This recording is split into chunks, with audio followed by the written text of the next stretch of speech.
ทายสบายดีเนาะมื้อนี้เป็นมื้อเลขลาวเนาะมื้อสุดท้ายของเดือนผู้ใดที่มักเสี่ยงโชคเสี่ยงดวงเนาะก็เลื่อนเบิ่งเนาะเบิ่งให้จบเลขทูปที่อาจารย์แปลนี่เนาะมักตัวใดก็เราซื้อตัวนั้นตัวใดที่เฮาบ่มักก็บ่ต้องซื้อเด้อการเสี่ยงโชคเสี่ยงดวงมันมีเข้ามีหลุดเนาะฝากทุกคนเข้ามาเบิ่งแล้วอย่าลืมกดไลค์กดแชร์กดติดตามได้เด้อจะจุดลงให้ทุกๆมื้อเนาะ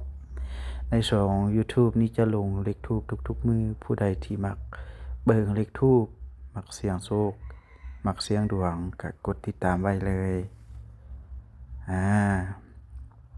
อันนี้จะเป็นเลขลาวเด้อผู้ใดมักซื้อเลขลาวตามที่อาจารย์ฟันเมื่อคืนนี้อาจารย์มัก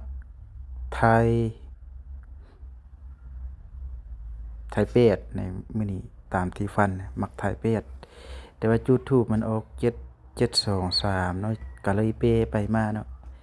แต่บ่ได้ให้ไทยเป็ดผู้ใดมักแนวใดก็ซื้อแนวนั้นเด้อมักเลขเวียดก็ซื้อเลขเวียดเนาะมักเลขลาวก็ซื้อเลขลาวอย่าลืมกดไลค์กดแชร์กดคอมเมนต์เด้อ